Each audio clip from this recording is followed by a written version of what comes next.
we shall apply the law of conservation of energy to the system of a pendulum, of a simple pendulum along with Earth. So in an isolated system, the mechanical energy of the system cannot change. That means the total mechanical energy of this particular simple pendulum will remain constant. At extreme positions, if you notice the extreme positions that are the end positions of the pendulum, and there is a mean position of the pendulum, that is the center position. At the mean position, the bob of the simple pendulum does not have height, and hence its potential energy, that is equal to mgh, is 0. But it has maximum kinetic energy. Remember, at mean position, PE is 0, but KE is maximum. At extreme positions, the reverse is true. The bob of the simple pendulum has a certain height from the ground level, and hence it possesses some potential energy according to the equation PE is equal to mgh, while kinetic energy at both these positions is 0. Remember, again, at extreme positions, the bob possesses potential energy, maximum potential energy, while the kinetic energy at these positions is 0. Thus, the total mechanical energy of a simple pendulum remains constant. At any point, if we add up KE and PE, it is going to give the same value of total mechanical energy. Thus, we say that the law of conservation of energy holds true for simple pendulum. Let us talk about transformation of energy. We know that by the law of conservation of energy, energy can be converted from one form to another. For example, when an object is dropped from a height, that is, when it is in free fall, its potential energy gets converted into kinetic energy. Conversely, if we are throwing an object upwards, its kinetic energy continuously gets converted into potential energy because it is gaining height. Similarly, other examples of conversion of energy are green plants prepare their own food using solar energy through the process of photosynthesis. That is, sunlight gets converted into chemical energy. When we throw a ball, the muscular energy of our body gets converted into the kinetic energy of the ball because it gets into motion. When we wind a spring in any kind of a toy, for example, a toy car, it possesses elastic potential energy. When the car starts moving, the elastic potential energy gets converted into the kinetic energy of the car. When we stretch a bow and we throw an arrow, the stretched bow possesses elastic potential energy. As soon as an arrow is shot, it gets converted into the kinetic energy of the arrow. There are some other important energy transformations that we are supposed to remember, rather understand and learn them. In an electric motor, electrical energy is converted into mechanical energy. In an electric generator, mechanical energy is converted into electrical energy. Remember, electric motor and electric generator are reverse of each other. Motor is converting electrical into mechanical, while generator generates electricity, means it is converting mechanical into electrical. A steam engine converts heat energy into mechanical energy. Now, these are our main conversions of energy. We can also consider chemical energy of the coal being converted into heat energy, and then heat energy driving the pistons of the engine, that is kinetic energy, and then we can say mechanical energy because of course a machine is involved. But if we talk about the main energy conversions, the primary energy conversions are heat into mechanical. An electric bulb, electrical energy is converted into light energy. Here also we can talk about the heat energy of the filament, which produces light energy.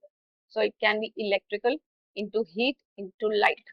Otherwise, the primary changes are just electrical into light. A dry cell, which is a chemical cell, converts chemical energy into electrical energy.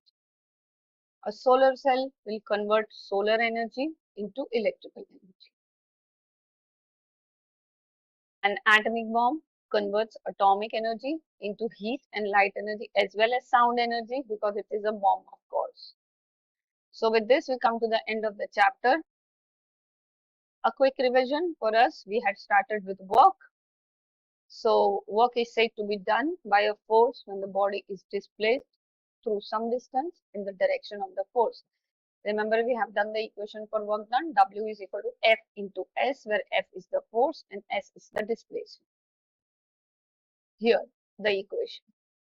But in case we talk about an angle that is formed between force and displacement, if theta is the angle, then we use the equation W is equal to Fs cos theta. An important condition, work done is zero if force and displacement are perpendicular to each other. Work done is positive if force and displacement are in the same direction. In that case, theta will be equal to 0. Work done is negative if force and displacement are in the opposite directions. In that case, theta will be equal to 180 degrees. Energy. The capacity to do work is known as energy. The units of work and energy are the same. Remember, in physics, work and energy are considered to be analogous, similar. So, their SI units are the same, that is joule. Definition of power. Rate of doing work is known as power. When we use the word rate in physics, we divide that quantity by time. So, power is equal to work upon time, which is joule per second, that is known as watt. Remember, watt is equal to joule per second. We come to the definition of mechanical energy. Mechanical energy is the sum of kinetic energy and potential energy. The energy possessed by virtue of its motion is known as kinetic energy. That's the definition of kinetic energy. Remember, kinetic energy is possessed by a body when it is in motion. Equation for kinetic energy is Ke is equal to half mv square. Consider the factor v square. So, if velocity changes by a factor of 2, kinetic energy will change by a factor of 2 square, that is equal to 4. We should not forget that. So, kinetic energy is equal to half mv square, where m is the mass and v is the velocity with which the object is moved. Potential energy.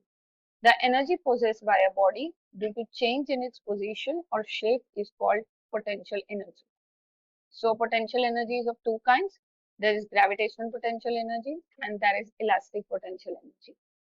Gravitational potential energy is due to the change in the position of the object, that is, its height from the ground level. While elastic potential energy is for objects, those are elastic, whose configuration changes, whose shape changes, like a rubber band, a spring, a stretched bow, and so on. Potential energy. Potential energy is possessed by an object of mass m at a height h. It is given by the equation Pe is equal to mgh. You can see the factor h here. H is the height from the ground level, and hence this is known as gravitational potential energy. Next is law of conservation of energy that we just did. Energy can be transformed from one form to another, but total energy of an isolated system always remains constant. That is, energy can neither be created nor be destroyed. It can only be converted from one form to another. This principle is a basic principle applicable to the whole of the universe, and it is known as principle of conservation of energy. We have done, checked or verified law of conservation of energy for two systems, if you remember. We have to remember law of conservation of energy for the system of a pendulum that we have done here, how continuously kinetic energy is changing into potential energy and vice versa.